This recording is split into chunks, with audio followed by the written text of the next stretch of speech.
Before we get started, guys, just wanted to remind you that the Golden State with Mates Patreon is now live, providing even more written and podcast content from myself. Members will also go into a monthly draw, the first of which will be for a brand new Stephen Curry jersey, which I'll announce on October 20, just 24 hours out from Golden State's opening regular season game against the Los Angeles Lakers. If it sounds like you might be interested, I'll leave a link in the description. Go and check it out. Coming up on this episode, Stevie joins me to discuss Golden State's 10-point loss to the Lakers in their third preseason outing. Few disagreements on the performance of Jonathan Kuminga. Obviously, an impressive display from Brandin Podziemski. And towards the end of the episode, we get into whether the Warriors would consider trading Draymond Green and recent speculation surrounding Bam Adebayo and Lauri Markkanen.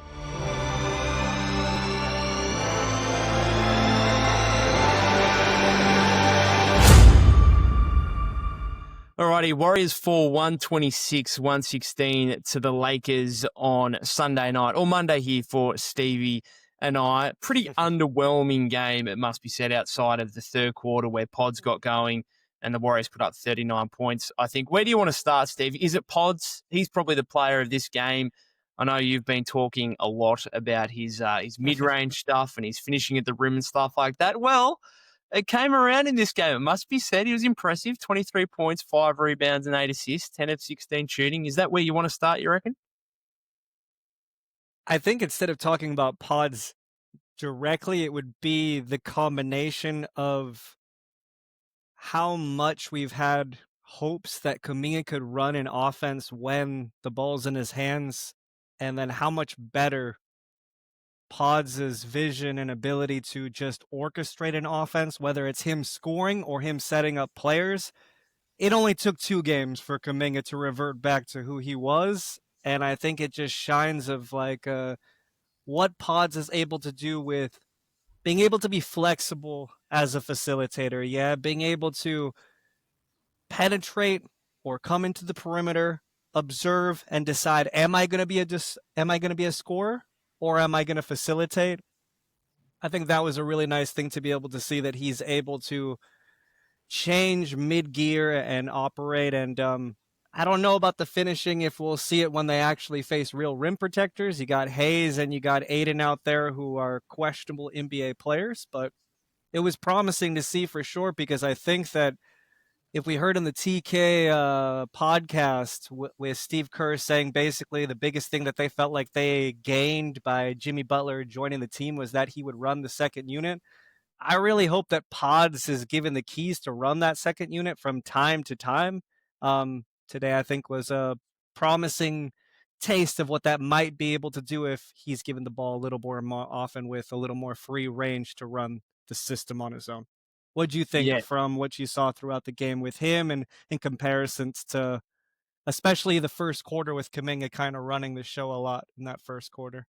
Well, so can I go back to Wednesday's game against the Trailblazers, where there was kind of the end of the first quarter period where Steph, Jimmy, and Draymond were all on the bench, and Podz and Kuminga were kind of running the second unit, and it looked really horrible. That unit at the end of the first quarter got badly outplayed by a young, athletic Blazers team.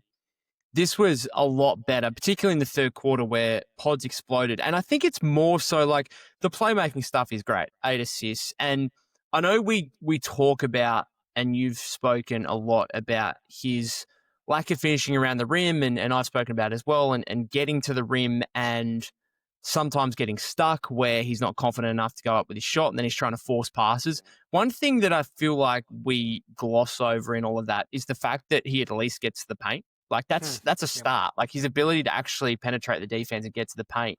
What he does from that position can be questionable sometimes, but at least he can get to the paint.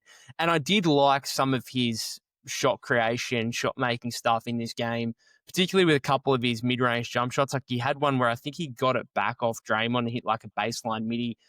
That kind of scoring explosion that we saw in the third quarter, that's the biggest thing for him, because as I've spoken about before, if he wants to become a star in this league, he's going to have to be a 17, 18 point per game player at an absolute minimum. And I think that's the biggest question mark when he comes out and makes quite substantial comments in regard to him wanting to be the leader of the Golden State Warriors moving forward after the post Steph Curry era, whenever that may be. I think he gets a lot of criticism because it's like, well, you're not, you don't look like that level of play. You don't look like a guy who's going to take the game over and put in 25 points and absolutely dominate a game. Well, the third quarter, I know like the best players from both teams are not out there, but he did take over that third quarter and he was the leader in the Warriors putting up 39 points, and some of the stuff he did offensively was really good. I disagree with you by the sounds of it on the Kuminga stuff. Now, I know there was a period early second quarter where he just kept turning the ball over. I thought the start of the game was actually reading. We had 3 assists in the first 5 minutes. They were absolutely hunting Dalton Connect on switches every single possession, it felt like. And the Warriors were kind of getting good looks out of it. And JK had one where he like had a lefty layup at the rim where he backed down Connect. And, you know, there were times where the Lakers were being forced to double team or even send a couple of guys over to help, which left other guys open and available. And Kuminga, I thought, generally made the right read, particularly early in the game. Again, he had 5 turnovers, 6 assists, 5 turnovers in this game. So the 5 turnovers isn't great, obviously. I thought some of that, like, this is the issue with Kuminga is you have to put specific lineups around him. Some of the lineups are out there in this game, and it's no surprise. There's no Steph, there's no Jimmy, there's no Horford, there's no Moody for that matter as well. But some of the lineups did not help Kuminga whatsoever, particularly when he's a guy who needs to live on the interior in a way that Podz doesn't. Like Podz can be a little bit more of a 3-level scorer. At least he was in this game. And I don't know, it just feels like you made that comment before Kuminga reverted back to who he is. Well, he had 6 assists in this game. I thought the passing and the playmaking stuff was still there to a degree. It was actually positive to a degree, albeit it also came with the 5 turnovers. So I don't know. Well, let me know what your thoughts are on that after, you know, claiming that I suppose Kuminga reverted back to his old ways. Now, I know you watched the whole game for sure, but for those in the comments that are going to come and watch just the highlights and you see the tomahawk dunk, you see the dime down the middle, and then corner 3 all in a span of 27 seconds, you're going to think, what the fuck is he talking about? Jonathan Kuminga looks like an all-star. Those first, 8 minutes of the game, there was handful of those ISO tunnel vision plays that are going to get him benched. Yeah, I don't mind him trying to, in a preseason game, trying to feel himself out, and he feels like he has the upper hand on whatever one-on-one matchup he has. But if he wants to solidify his minutes, it's going to be, if I don't immediately have one dribble move to the basket kick, if I take multiple dribbles and just kind of flounder around with the ball, he's not going to get those opportunities. And if he thinks like, okay, I get to start, that means I get to be Jonathan Kuminga and try to prove to the rest of the world that I am the all-star that deserved $27 million, he's not going to get any of the minutes that he should be getting. So it was the first quarter. Yeah, he kind of broke through his shell, got some passes through, but I don't think Steve wants to see any of that isolation action that's not happening in transition. In transition, he has free reign to do whatever the fuck he wants. But when it goes in the half court, if you don't have it within one dribble, kick it. That's it. Now, 2 years from now, you can do whatever the fuck you want. But if you want to keep the minutes, I'm telling you, they panned over to Steve multiple times, and it wasn't the turnover per se. It was how the turnover manifested itself. And it was through, I have the ball, I'm going to try to make something happen. Man, he had 6 assists, and how many points did he have? I finished work and 13. just what? Go ahead. 13. 13. Okay, so Jackson Hayes is on the floor for half of these minutes. He should just be murdering this shit at the rim. Yeah, so his isolation play is not efficient. Full stop. And I'm sure Steve Kerr has sat down and said as much at this point. And I've never been a Steve Kerr guy, yeah? I have about 15 articles that are just dog shitting on Steve Kerr and his rotations. So I'm not one of those people that are just here defending him, but I'm telling you, he sat down and go, you are not an efficient ISO scorer. It doesn't matter if Curry's out there or he's not. So stop doing it. And I feel like he still feels that if given the opportunity, he should show the world that that is not true. And the numbers just don't bear out what he wants them to. So that's my fear. I hope I'm wrong. Yeah, it's a one preseason game. He looked good in the first 2. I just think you cannot take anything away from this kind of game where Steph and Jimmy are not on the floor, because we always have to look at this through a prism of one of those guys are almost always going to be on the floor when they're both available. So when you say if you don't have anything going, JK, kick it out, kick it to someone else. Well, in this kind of game, who are you kicking the ball to? Like Pat Spencer? Like who are you giving the ball to in an advantageous position who's then going to go and make a play for you? And that's why a lot of these guys look terrible in this game, because once you elevate their roles into making them do something off the dribble, then they've just got nothing. And that's part of the issue with this Warrior offense is it's obviously so Steph and Jimmy reliant. And Podz did it well in this game, fair enough, but he was the only other guy outside Kuminga. And that's the thing for me. He should have free reign to do whatever he wants in a game like this where there's no Steph and there's no Jimmy, because what's the alternative? There are no better alternatives. Did it overly work? No, not really. I think he probably should have been more aggressive hunting his own shot. But in fairness, I think he was trying to make the right reads. Again, 6 assists, and he probably could have had a few more if his teammates could actually knock down shots. Right. So, and again, some of the turnover stuff was, a lot of it to me was just the complete lack of spacing. And so I think the Warrior offense early in the game where they were just hunting Dalton Connect on mismatches against Kuminga, I thought that actually worked kind of well. And I thought they probably shouldn't have gone away from that. So I think when we say it yeah. works, though, I think that's one of the problems is that when you look at the Minnesota series, you could isolate and say, look at the possessions where Jonathan Kuminga scores. The problem is it doesn't produce wins not just for a game, it doesn't win quarters. So the minute that he comes out, the engine starts running. There's no Steph, there's no Butler today, but the minute he comes out, the ball starts moving. That's what Kerr wants. That's what the system wants. That's what everybody else on the team wants. The only player that doesn't fit that cog is him. And the first 2 games, he was doing it. Started the game and it looked like an entirely different player for the first 8 minutes. And I'm telling you, it's not what he needs to be doing if he wants to solidify himself into the rotation. That's it.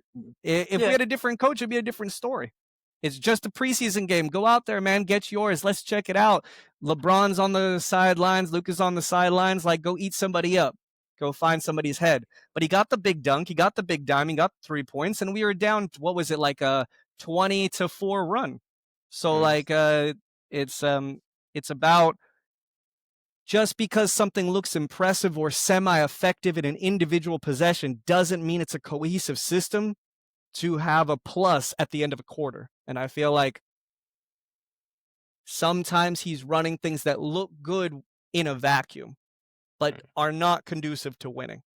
So I don't want to sit here and people to think that I'm just like a massive Jonathan Kuminga stan and I'm loving on him and I'm not criticizing him. I think I've actually enjoyed what he's done the first 3 games in looking to get his teammates more involved. Do I think it's impacting positively on the game? No, not necessarily. And as you know, we've spoken about, I think he needs to find a far greater balance between looking for his own shot sometimes and also trying to get teammates involved. Just a few numbers, because I dove into this and it still remains the same after this game.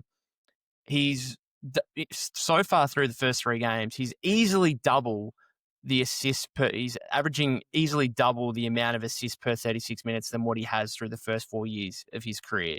And he's also averaging about half the shot attempts per 36 minutes than what he has through the first 4 years of his career. So this is still a very different version of the Jonathan Kuminga that I think we've seen over the first 4 years. And I'm fascinated to see how it plays out. I actually don't mind it. I think he's overcompensating a little bit. Just needs to find the right balance. And at the end of the day, like, we have a disagreement of sorts here on how he played today, and that's just a complete signification, I suppose, of the entire fan base. Like, you've got people on one side and people on the other side. So this is just what it is. Like, go on. I have been a Kuminga stan. Yeah, like, I really want this to work out.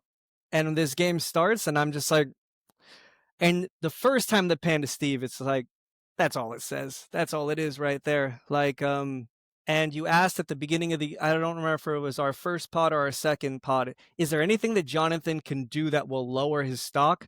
I don't think so. But right now, like after this game, besides the dunk that everybody's seen, like because he's had dunks like that in the past that are extremely not only impressive but are tier one athleticism that only a handful of guys can do, especially in the open court like that, is that right now his greatest value is probably as an expiring contract. Those type of games just kind of solidify that fact on the market. So, and I feel like that's what, like, we watch a game like that, and I feel like everybody on the bench is going, probably somewhere around January 15th or 16th, he'll be in a different jersey. So, Mm.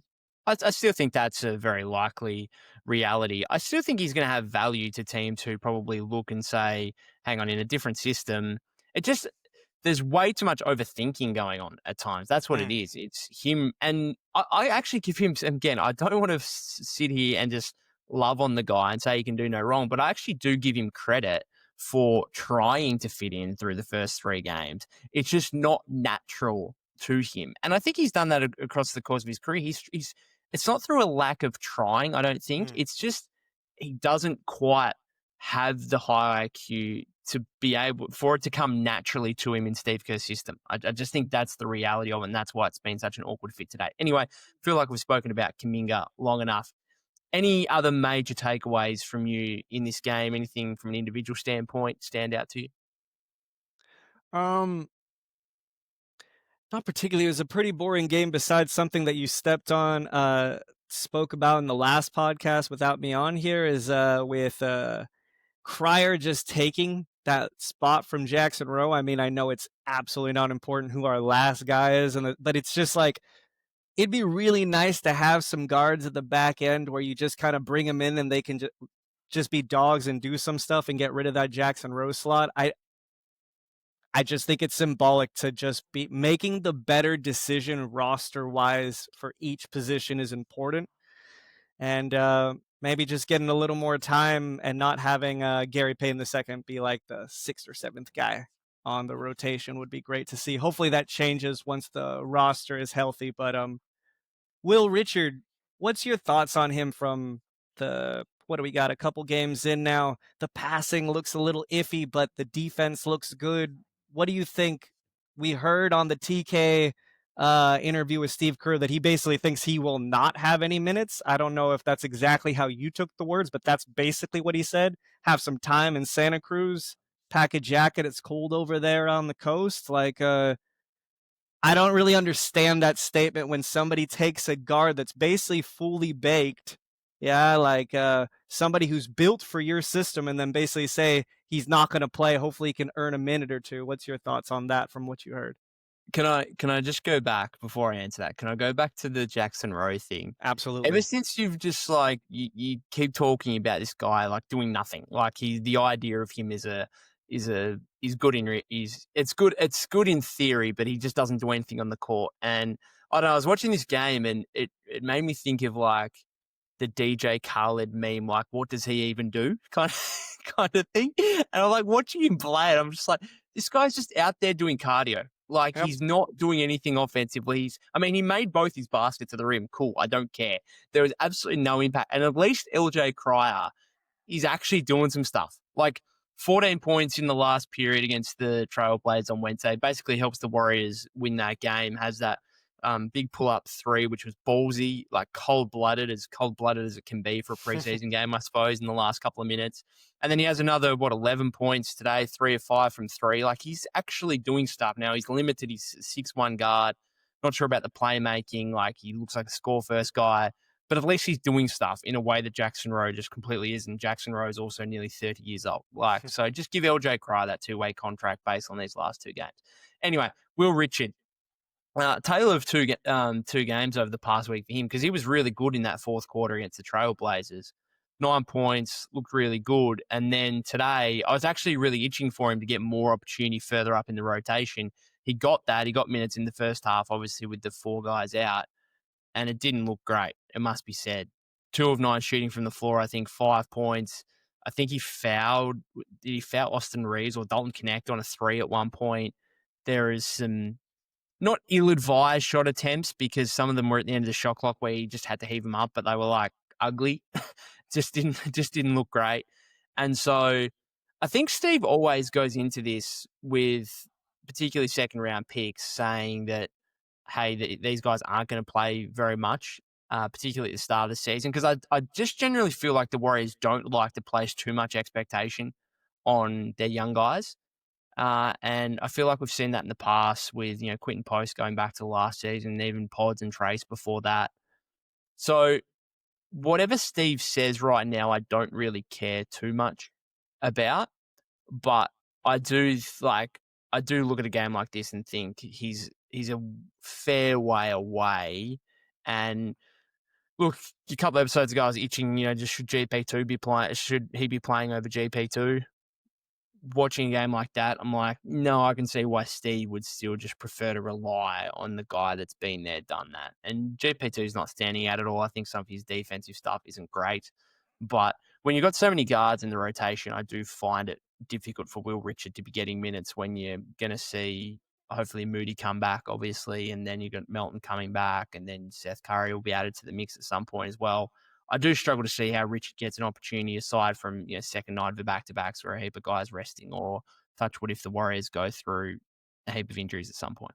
I just think with guys like that, the young kids, whenever they hop on podcasts, people are asking, what's the difference between college and the G League? And it's always the speed. It's always the game's just moving so fast, everything's so physical, and it takes time to get used to it.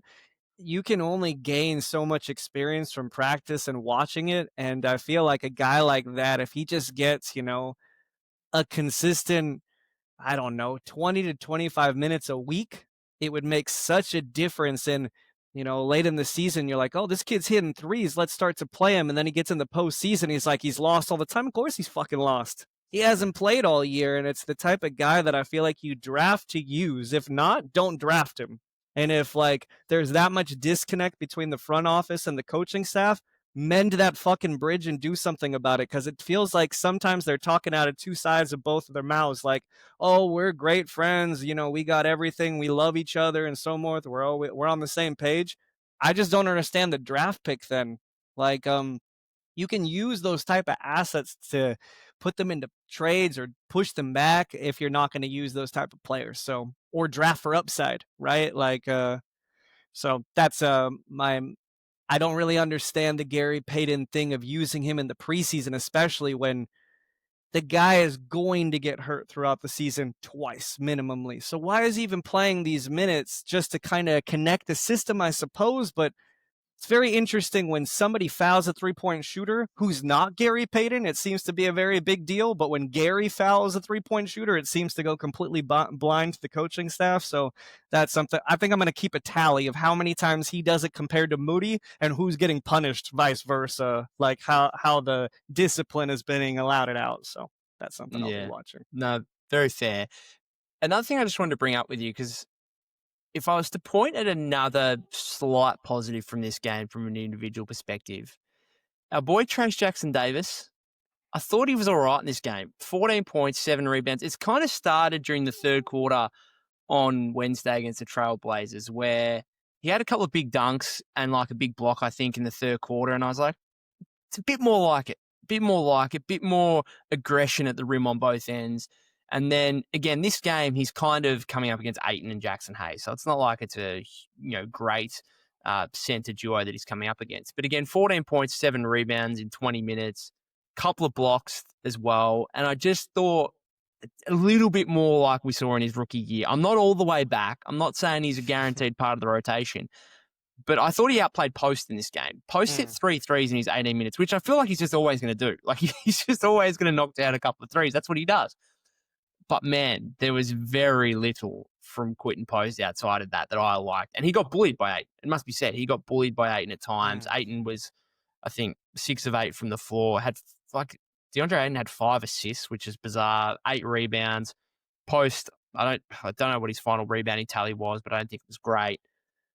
I don't know. Is there a chance that Steve looks at that and says, well, we've got Horford. I actually want something different. I wouldn't mind the rim running, lob running, the rim running lob threat in Trace Jackson-Davis over Quentin Post, who's just a really poor man's Al Horford, it must be said, in terms of he's got the 3-point shooting, but he's got basically nothing else that Horford has. So is there anything else like from Trayce Jackson-Davis you saw today that raises some optimism? I just feel like both of them are a bit underwhelming, even when they're playing better. Like, it's good. Post is letting it fly. That's great. There's something about his confidence out on the floor everywhere else besides when he's letting go of the ball that just leaves a lot to be desired. And then Trayce, like, this is the type of game where Trayce has like-sized people around him. I know that Aiden is like almost a true 7-footer. He just doesn't play like one. He's sharp and soft, and got a lot of touch around the rim. So when we face up against some of the real centers, I think that's where we get to see what Trayce is going to be or not be. But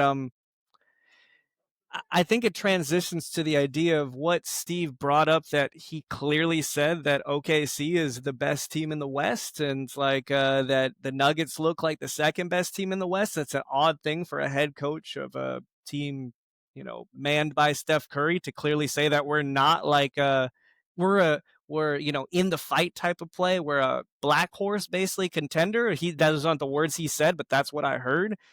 I'm wondering what type of, like, does he see either of these young kids as a true backup, or is that the type of player that we're hunting for at the trade deadline, where we need to have a serious backup besides Draymond and Al Horford running the front court?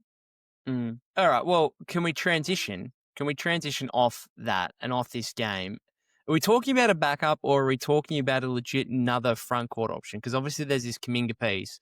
And since it came out last week, I haven't spoken at all about the Bam Adebayo rumors that came up, I think, from Brett Siegel of Clutch Points and the Warriors potentially having interest in Bam Adebayo. And I'm seeing some stuff on social media with Khalil Ware just going off in these last few preseason games. And a few people just saying, well, just build around him as your future center and move on from Bam, who is on this weird contract where he makes like $37 million this season. So the Warriors could actually kind of get to his number, but then he's on like a massive like 3-year extension beyond that. So is that a guy that when you're looking at this kind of rotation where you could go out and get him and actually, like, I'm trying to work out the trade where it's like it'd have to be Kuminga, Moody, and Healed, I suppose, or something around that mark, and obviously the picks, whatever it would take for Bam Adebayo. The other thing is, can we talk about? You can talk about that, but also Draymond. I know after the first game, you and I were like on different ends of the spectrum, because I think you were more critical of Draymond and his physical shape and just how he looked in that first game, and I was like, it's preseason, like Draymond just doesn't really show up for this kind of stuff. And part of me still feels like that, particularly in a game like this where Steph and Jimmy and Horford aren't playing. He's just kind of by himself as this one veteran guy playing with a bunch of young kids. But man, like, it's absolutely terrible. Like, it is horrifically bad. Like, some of the stuff, like, he's clearly just not impacting defensively whatsoever. And then offensively, he's like airballing that three at the top of the key, which I actually thought might have been a pass because he like airballed it that badly. He had another one where, like, he drove just completely wildly and just was an offensive foul. I think Rui kind of took the charge and he threw the ball up at the rim, and it's just some of the stuff with Draymond looks horrific. So I don't know. Draymond, Bam, anything you want to touch on there? Well, when we're constructing any trades, I think so early in the season, one of the exercises is just to see what's available. Yeah. I always joke with people when you're arguing about trades, texting friends back and forth is everyone only likes their own trades. That's basically the rule of thumb. Yeah, if you create the trade, you think it's fucking genius, and if somebody else sends it to you, it's dog shit. So, um, but it's also just like this time of year, you don't know who's available. You don't know what the market will be a week from now, let alone by January and February.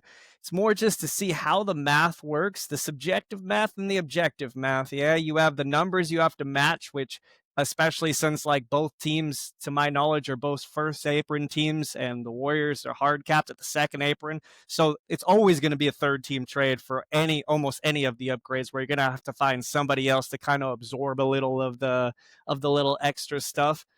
But the obvious trade, obviously, is always going to be Kuminga plus stuff. Unfortunately, the stuff is stuff we don't want to give up. Yeah, it's Moses, Podz, And Podziemski, you got Trace Jackson Davis, Post. You can only add one minimum. That makes it even for most of the restriction type of stuff with certain trades. So you got Kuminga at 22 and a half. Just to get to anybody who was at 28, all of a sudden you have to put in Buddy Hield, or Moses. Two guys we don't particularly want to just gift away.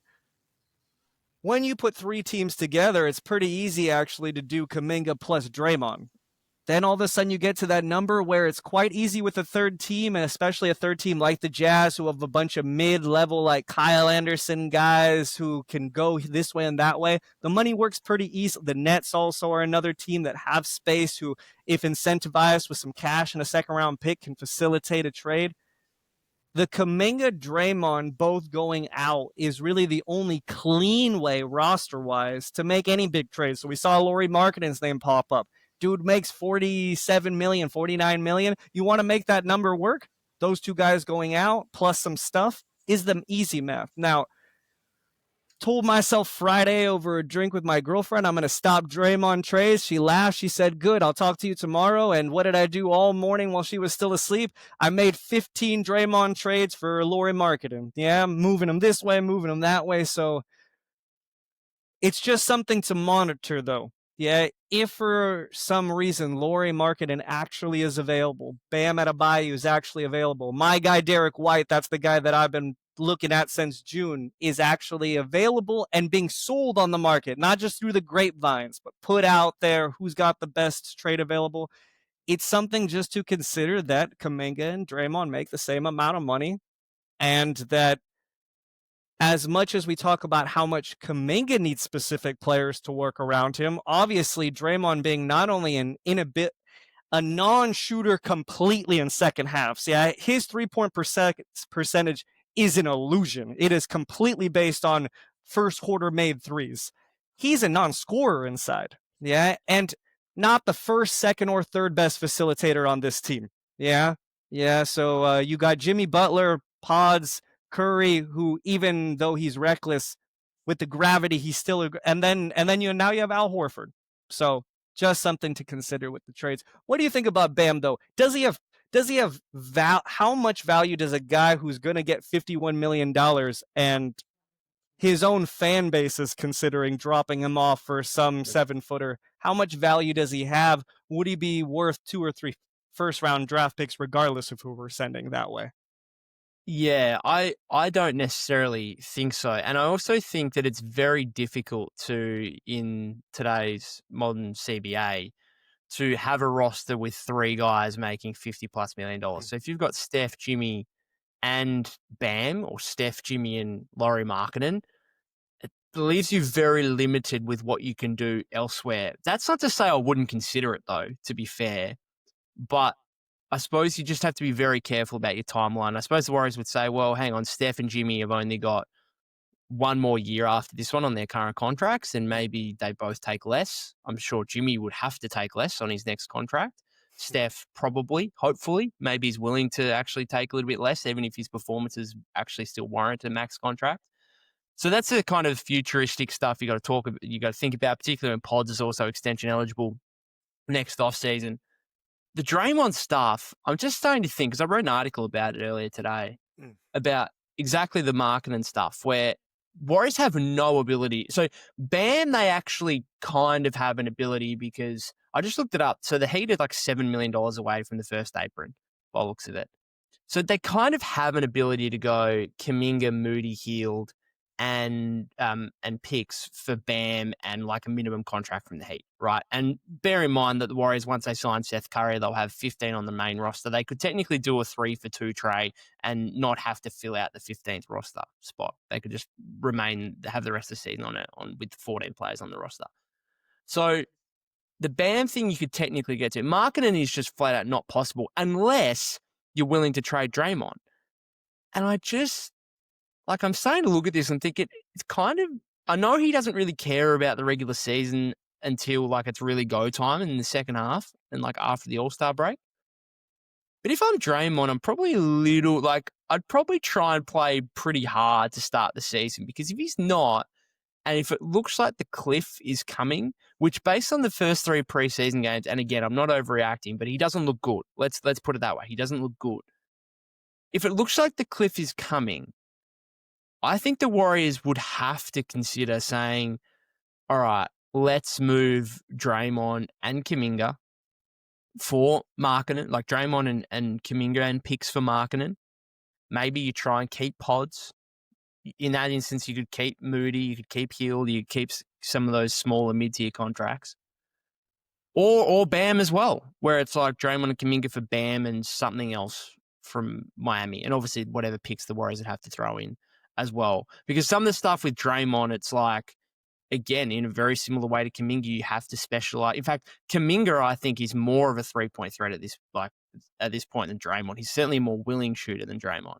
So some of the stuff with Draymond, it's like, would you even want to have Draymond and Bam together?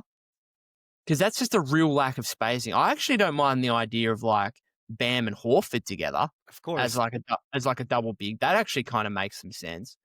And particularly with this Horford signing, it's like if Horford actually looks decent, I also feel like that makes Draymond a little bit more expendable.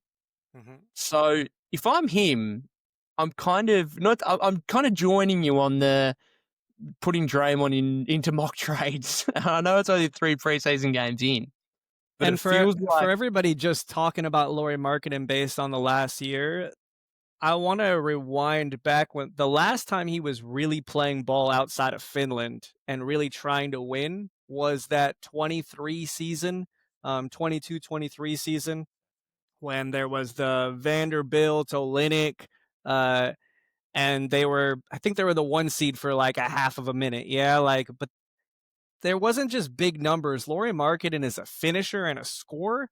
And at least with his size, he's a walking mismatch in the way, similar to a way that Karl Anthony Towns creates a mismatch despite not being a great defender. It just creates a problem for having a guy at that size with that much ability at the rim and behind the arc at the 4.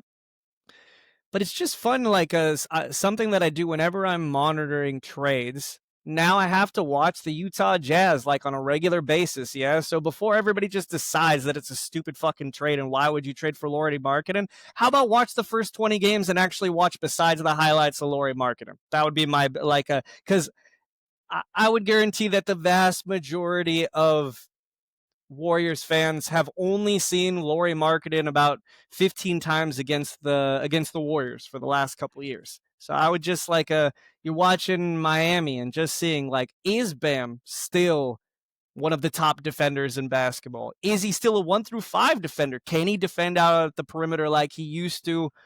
Can he play with another 5 next to him? But specifically with Utah, I would say if you want to actually send out serious draft equity and attaching it to Kuminga plus Draymond Green, then it needs to bring Walker Kessler back as well. So if you attach Walker Kessler and you get Lauri Markkanen, you're going to need to add one more player. It could either be, if you wanted to put less draft equity, you could add Podz, obviously, because you know that they want him. Ideally, we wouldn't put Podz in there, and you probably put Buddy Hield because they can absorb some of that extra contract. But then you have the big coming and you have a starting center, be able to bring Al Horford off the bench and have him close.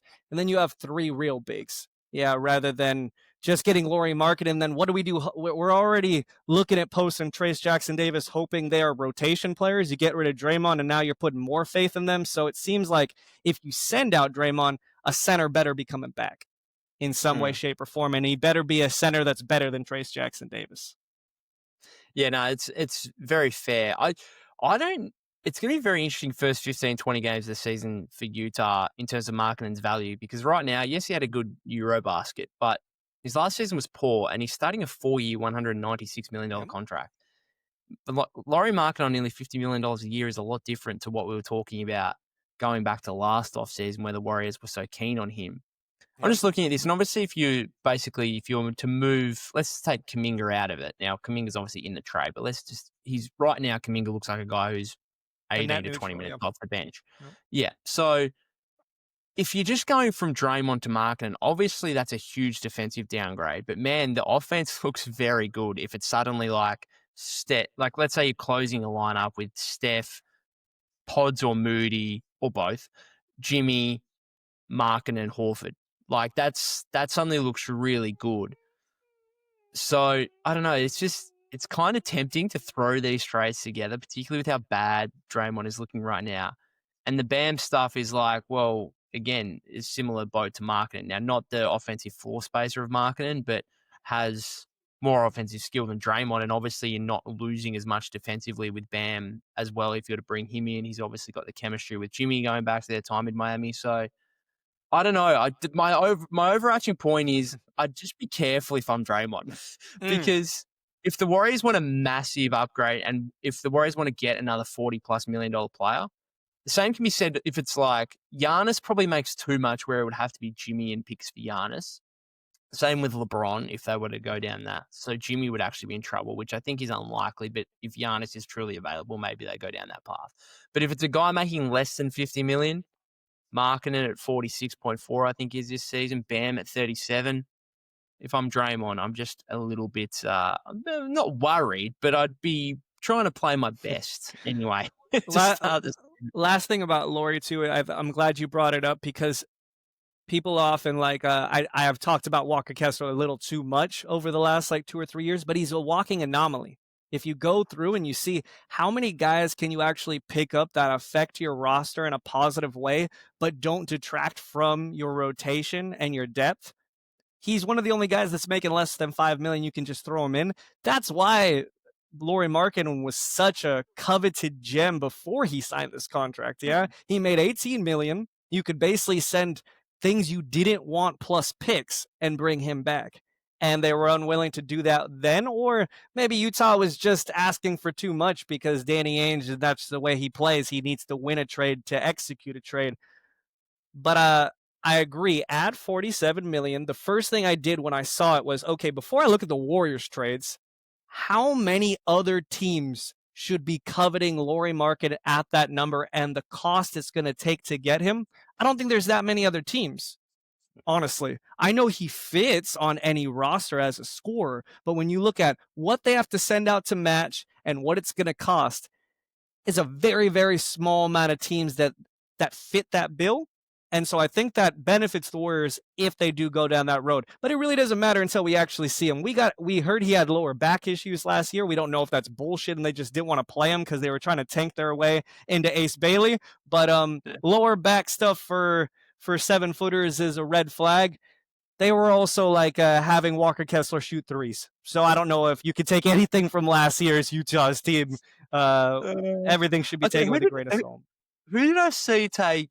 Oh no, I was watching the China game, the Suns and Nets last night. It started at 10 p.m. my time over here. Yeah. And I was in bed watching it, just an absolute sicko watching the Brooklyn Nets in preseason. And I saw Nick Claxton take a three and I was like, what? Nick Claxton's taking threes now? And I think he airballed it, but hilarious. Just on Walker Kessler though, if you trade for him, you'd want to extend him as well. So you got to be kind of have an idea of what that number would look like for Walker Kessler moving forward. But I don't mind the idea at all. All right, I think we're all good. There's going to be obviously plenty of trade chatter to come over the coming months, particularly as we get closer to the January 15 date for Kuminga to become trade eligible. Anything else from this game? I was watching it and it was fairly boring. Like that's how I would describe it. Anything else from you in this game? Not this game particularly, but with the trade stuff, I would just ask all the listeners and stuff, throw in the comments, what type of trades you're looking for or what type of guys do you think are red flags that we shouldn't be looking at all? And so we can take a little closer look into if there's other guys that you see that we should be looking to trade for as a franchise. So I think that's a fun. It's another way to make the rest of the league more tolerable because sometimes it's a grind. It'll be fun the first week to watch everybody because everything's new. But 3 weeks down the line, we need a little bit of incentive to watch the Brooklyn Nets. So. The NBA Cup's not doing it for you? It's another day, man. No, you're absolutely. Let us know. Let us know. Would you put Draymond in a package for Lauri Markkanen or Bam Adebayo or either of them? The other one I want to mention with surgery today, Keegan Murray out for 4 to 6 weeks with the thumb issue. just a guy that I obviously wanted when we were discussing Kuminga's sign and trade stuff in the offseason. And obviously, you've got the rookie extension deadline on October 20, just before the season starts. So if he doesn't get an extension, we know the Kings want Kuminga. I'm putting it out there. I know he's been mentioned by some guys. I think on the Dubs Talk podcast, they mentioned him after Kuminga signed the contract, saying that, hey, still be on the lookout, potential deal involving Keegan Murray mid-season. So that's another name to potentially monitor, particularly leading up to the rookie extension deadline. Thanks very much again for coming on, Stevie. Let's do it again next week with a couple of more preseason games for the Warriors to come here before we get ready for opening night on October 21. Sounds good, man. Thanks for having me on. Peace out.